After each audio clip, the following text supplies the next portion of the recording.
12절에서 26절까지는 성령의 사역은 다양성과 통일성을 가지고 있으며 그러한 성령의 인도하심을 받은 교회는 유기적 통일성을 이루어야만 한다는 것인데, 바울은 이 진리를 몸과 지체의 비유로 언급함으로써 신비로워지고 분쟁이 심했던 고린도 교회의 일치성을 강조하기 위해 교훈을 주고 있습니다. 같은 지체의 비유가 로마서 12장 4절에서 5절, 에베소서 4장 16절, 5장 30절, 골로새서 2장 19절에 나와 있습니다. 때로 그리스도와 교회의 관계를 부부로 비유함으로써 서로의 인격적 관계를 나타내고 있는데, 12절은 12장의 나머지 부분을 셋으로 요약하고 있습니다. 첫째는 사람의 몸은 하나이다인데 여기에서 그리스도의 몸의 동일성을 언급하고 있죠. 두 번째는 사람의 몸은 다양한 필요에 따라 많은 지체를 가지고 있다는 것이고, 셋째는 사람의 몸의 각 기능은 하나로 가능하다는 것입니다. 마찬가지로 그리스도의 몸도 각 부분이 다양하면서도 함께 하나로 작용하죠. 지체가 아무리 많아도 몸은 하나인 것처럼 은사는 아무리 많이 나누어 가져도 모든 것은 그리스도 안에서 하나인 것이라고 하는 것입니다. 여기 13절에 보면은 유대인이나 그리스도의 몸에서 모든 지체가 하나가 된다는 것은 구체적인 신뢰를 들어 입증하고 있으며 복음의 힘이 인간적인 차별을 뛰어넘는다는 사실을 선언하고 있습니다. 이것은 로마서 1장 16절, 고린도전서 1장 18절에도 나옵니다. 세례를 받아가 나오는데 인종과 종교 문화에 있어서 전혀 다른 유대인과 헬라인, 그리고 사회적인 신분에 있어서 극단적인 차이가 있는 종과 자유인이 그리스도를 믿음으로써 모두 한 성령으로 세례를 받아 하나가 되고 새 사람이 되었다는 것을 에베소서 2장 15절에는 기록되어져 있습니다. 여기에서 세례는 단순히 형식적인 물세례뿐만 아니라 예수는 주님이십니다라는 고백과 함께 바울과 고린도 교인들도 다 참여한 성령 세례를 받아 하나가 되고 성령의 지배 아래 사는 자가 되었음을 나타내고 있죠. 모두 한 성령으로 세례를 받아는 성령께서 우리 위에 역사하시어 우리를 구원하신 것은 한 성령을 마시게 된다는 것은 성령 세례를 받는다는 것과 성령께서 차별 없이 우리 안에 거하신다는 것을 같게 나타내고 있는 것입니다. 요한복음 7장 37절에서 39절에도 기록되어 있습니다. 여기 마시게 되었기 때문이라는 부정과거형으로서 단 한 번에 일어난 사건을 묘사하며 성령 세례는 계속 받는 것이 아니라 단 한 번 받는 것으로 나타낸다고 합니다. 여기 한 지체, 많은 지체에 대해서 14절에 기록되어 있는데 내용적으로 12절의 상징적인 표현을 반복하는 것이죠. 교회가 갖는 독특한 성격을 함축적으로 표현하고 있습니다. 이것 또한 에베소서 4장 16절, 골로새서 2장 19절에 나옵니다. 사람의 몸 전체가 효과적으로 사용하기 위해서는 다양성이 있어야 하듯이 그리스도의 몸된 지체들도 다양한 은사들을 가지고 있다고 하죠. 고린도 교회에서는 자신들의 은사가 열등하고 중요하지 않으며 좀 더 특별한 은사를 사모하는 교인들이 있었던 것 같습니다. 예를 들면 방언 같은 것인데, 그러나 어느 은사든지 다 필요한 것이고 제각기의 기능을 가지고 교회 전체를 위해 존재합니다. 은사들은 우연히 나누어진 것이 아니라고 하죠. 하나님의 온전하신 뜻에 따라 주어졌다는 것입니다. 15절에서 17절까지는 바울의 몸은 지체들이 가장 중요하다는 것을 설명하기 위해 비중 있고 가치 있는 손과 눈에 비해 덜 눈에 띄고 덜 가치 있게 여기는 발가기를 대비하고 있는 것인데, 고린도 교회는 사도들의 우월을 가릴 뿐만 아니라 교인들 사이에서도 은사나 능력 등을 비교하면서 서로 자랑하고 멸시하는 경향이 있었던 것 같습니다. 요즘 교회도 그런 게 많이 있습니다. 그 결과 교인들 가운데는 스스로 자학하여 교회를 떠나 제멋대로 살아가는 자들이 생겨났던 것처럼 보여지는데, 하나님께서는 모든 지체가 필요했기 때문에 만드시는 것이며, 또한 하나님 편에서 중요하지 않은 지체는 단 하나도 없습니다. 그 가치나 용도 면에서도 모두가 똑같은 것인데, 지체의 다양성은 몸의 효용성과 밀접한 관계를 가지고 있죠. 이 관계는 상호 대립과 부조화가 아닌 상호 보완적인 관계인 것입니다. 따라서 교회 구성원들이 자신들의 은사에 대해 우월의식이나 열등의식을 가지고 상대방을 비난하거나 불평하는 것은 교회의 덕을 세우지 못하고 오히려 비방거리가 되는 것이라고 성경은 기록하고 있습니다. 그 원하시는 대로 만들어 놓으셨습니다가 나옵니다. 둘 다 부정가거령으로서 창조가 하나님의 계시 속에서 이루어지는 것을 나타내는데 하나님은 완전하신 분이시므로 그 계획이나 창조된 것들이 다 완전하다는 것입니다. 그러므로 누구든지 자신의 지체에 대해 불평하거나 다른 지체에 대해 시기하는 것은 하나님의 뜻에 불순종하고 하나님의 창조사에게 도전하는 무서운 범죄 행위라는 것입니다. 19절에서 20절에는 아무리 중요하게 생각되는 기간이라 할지라도 그것만으로는 몸 전체를 구성하지 못할 뿐만 아니라 몸은 정상적인 기능을 갖추지 못한 불구가 되고 말 것입니다. 성도는 각기 공동체 안에서 자신에게 주어진 은사를 최대한 발휘하여 주어진 역할을 잘 수행할 때 비로소 그리스도인의 몸의 교회가 올바르고 건강하게 세워지게 될 것이라는 것인데 하나님께서는 통일된 목적을 성취하기 위해 그리스도의 몸의 다양한 그리스도인들로 다 하여금 다양한 영적 은사를 사용케 하시는 것입니다. 눈이 손에서가 나오는데 앞에서는 스스로 열등의식에 사로잡힌 교회를 떠나려는 자에 대해 격려하고 경고했지만 여기에서는 스스로 존귀하다고 생각하는 남을 멸시하는 자들에 대해 비판하고 경계하고 있습니다. 스스로 존귀하다고 생각하는 눈이나 머리가 자기보다 못하다고 생각하는 손이나 발을 향해 너는 내게 필요 없다라고 말하는 것을 있을 수 없다. 왜냐하면 각 부분들은 서로 밀접하게 의존하고 있으므로 몸에서 분리된 지체는 더 이상 존재하지 못할 뿐만 아니라 남은 지체들도 자신의 기능을 온전히 발휘하지 못할 것이기 때문이라는 것이죠. 약하게 보이는 것들은 심장이나 배, 간의 같은 장기들은 눈에도 보이지 않고 매우 약하지만 몸에 없어서는 안 될 필수인 것이죠. 교회에서도 눈에 띄지 않고 아무런 쓸모없는 사람인 것처럼 보이는 성도가 있습니다. 그렇지만 그 성도가 말없이 큰일을 감당하는 것을 볼 때도 있죠. 덜 귀하다고 생각되는 부분들인데 볼품없는 지체들이 나옵니다. 모자라는 지체와 동일한 의미를 나타내고 있죠. 우리 몸에는 덜 존귀하다고 볼품없다고 생각하는 것은 개인적인 편견에 지나지 않습니다. 오히려 하나님께서 더 귀하고 중요하게 여기시는 부분일 경우가 많죠. 몸통은 별로 중요한 것 같지 않지만 옷으로 덮는다는 것인데 따라서 교회 안에 성령의 은사가 뚜렷하게 나타나지 않는다고 해서 무시할 것이 아니라 그 약하거나 부족한 부분을 가려 주어야만 한다는 것입니다. 왜냐하면 몸이 약하거나 부족한 부분은 몸 전체와 직접적으로 연관되어 있고 심각한 영향을 미치기 때문인 것이죠.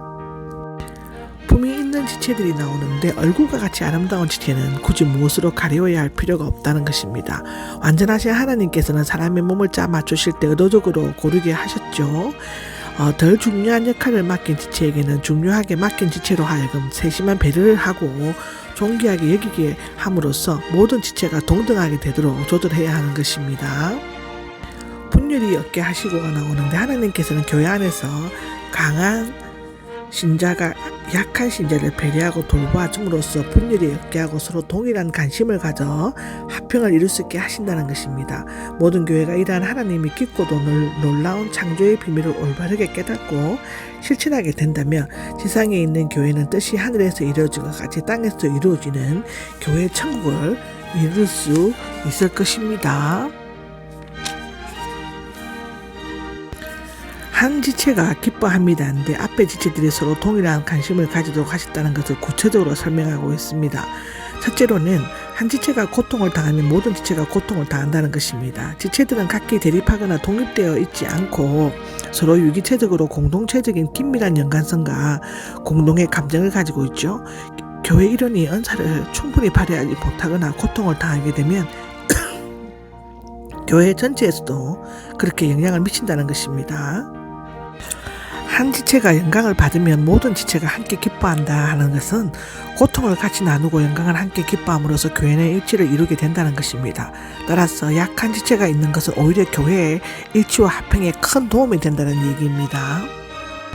그리스도의 몸, 그 몸의 지체인데 12절 이하의 내용을 요약하고 다음 절을 이끌어내고 있는 것입니다.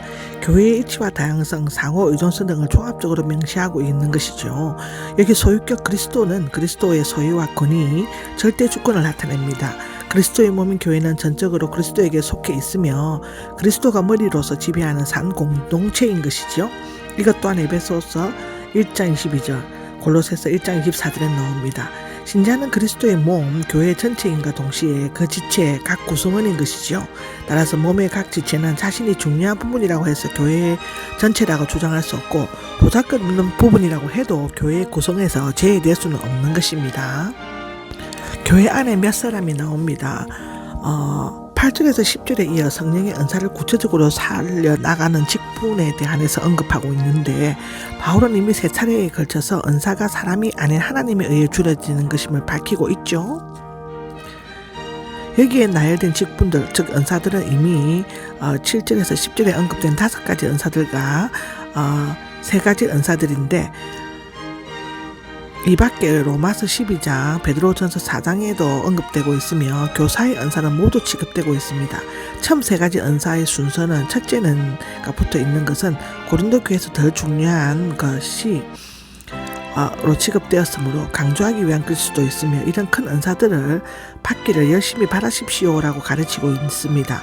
여기 사도들은 사명을 주어 보내다 파견하다에서 비롯되었고 교회의 가장 중요한 기반을 놓았고 늘 최고의 권위와 존경의 대상이었다고 하는데 그들은 예수 그리스도로부터 이 직분을 맡았고 하나님의 부르심이 있었으며 교회에서 구별하여 따로 세웠다라고 하는 것인데 전체 교회가 인정하였고 사도의 표로 확실히 증명되었다고 고린도후서 12장 12절에는 말하고 있죠. 원래는 12사도를 가리켰지만 넓은 의미에서 바울, 바나바, 야고보, 안드로니고, 유니아 등도 포함되어 있다고 하는 것입니다. 여기 예언자들은 대변자, 대리자를 의미하고 성령의 인도하심으로 하나님의 말씀과 뜻을 전하는 대변인을 말하는 것인데요. 그들은 교회의 구체적인 필요가 무엇인지 아는데 중요한 역할을 했고 교회의 덕을 세우는 데도 큰 기여를 하였다고 합니다. 여기 교사들은 세례자 요한과 예수님에 사용되었고 바울은 사도와 함께 자기 자신에 대해서도 사용되었죠. 이들은 사도나 목사는 아니지만 신앙생활에 있어서 주 예수의 교훈에 근거하여 하나님의 말씀을 분명하게 효과적으로 가르쳤고 교인들은 단번에 주신 믿음을 위해 온전히 굳게 세우는 사람들이었습니다. 그들은 주로 지방교회의 교인들을 인도하는 직무를 맡았는데 초대교회 당시에는 사도나 예언자, 목사, 전도자들이 이 직분을 맡았습니다. 여기 기적을 행하는 능력이란 말이 나오는데 문자적으로는 능력들, 이적을 실행할 수 있는 능력을 부여받은 사람들을 말합니다. 이것 또한 로마서 12장 7절에 나오죠. 병 고치는 은사인데 질병들을 치료하는 능력을 부여받은 사람들을 말합니다. 다른 사람들을 돕는 일을 하는 사람들은 손으로 붙잡아 구하다에서 비롯되었고 가난한 자나 병든 자, 고아나 가부, 나그네 등을 도와주는 구제의 일을 맡은 집사로 보여집니다. 기독교는 맨 처음부터 매우 실천적이었으며 실제로 이 일은 누구든지 할 수 있는 보편적인 일이었죠. 다스리는 일을 하는 사람들은 다스리다 통치하다에서 비롯되었고 원래는 배의 키를 잡은 것, 선장 등을 의미했는데 여기에서는 교회 방향을 지도하는 권위 있는 회족을 인도하는 자, 장로나 감독을 의미하고 온다고 합니다. 여러 종류의 방언들을 말하는 사람들은 10절에 설명을 했는데 방언이 맨 나중에 언급되는 것은 마치 방언 은사가 최고의 은사인 것처럼 자랑하는 위세를 부리는 자들에게 경고하기 위한 것으로 추측됩니다. 요컨대 교회에 주어진 은사와 직분은 교회의 덕을 높이기 위해 전체의 유익을 위해 사용되어야 한다는 것이 이 모든 것의 중심이 되는 것입니다. 29절에서 30절은 앞서 언급한 직분의 다양성과 상호 의존성을 다시금 분명하게 하기 위해 의문형으로 반복하고 묻고 있는 것인데 이 질문에는 3가지 내용이 담겨 있습니다. 첫째는 몸에 여러 지체가 있는 것처럼 교회도 다양한 은사와 직분이 있다는 것이고 둘째는 모든 동일한 은사를 가지려 하지 말고 하나님께서 주신 은사를 잘 감당해야 하는 것이다라는 말입니다. 세 번째는 은사나 직분에는 높고 낮고 귀하고 천하고의 차별이 없으므로 서로를 비교하여 자기 만족이나 자기 비하에 빠져서는 안 된다는 것이고 서로가 존경하고 협조함으로써 교회의 덕은 새로도록 힘써야 한다는 것입니다. 더욱 큰 은사들을 열심히 바라십시오가 나옵니다. 하나님께서는 주시는 은사나 직분은 다양하지만 그 가치나 역할에 있어서는 차이가 없습니다. 그것을 차별을 두는 것은 인간의 기준과 판단에 근거한 것이죠. 바울이 순수를 정한 것은 고린도 교회가 잘못 정한 순수를 교정해주기 위한 목적이었다고 볼 수 있고요. 여기에 큰 은사들은 고린도 교인들이 자랑하고 크게 생각한 방언의 은사와 같은 것이 아니라 오히려 그들이 소홀히 하고 하는 가르치는 은사를 가리키는 것입니다. 은혜는 하나님이 주시는 것이지만 우리는 그것을 열심히 사모하고 구해야만 합니다. 우리가 큰 은사를 구하면 하나님께서는 우리에게 알맞고 교회에 유익한 큰 은사를 주시는데 어쩌면 그것은 다른 사람들이 멸시하는 은사일 수도 있는 것입니다. 가장 좋은 것을 보여드리겠습니다인데 가장 좋은 길은 다음 장에 나오는 사랑에 의해 지배되는 삶의 양식을 가리키고 있죠. 사랑은 모든 은사들 중에서 가장 크고 아름다운 은사라고 하죠. 모든 은사의 기본이 되는 은사인 것입니다.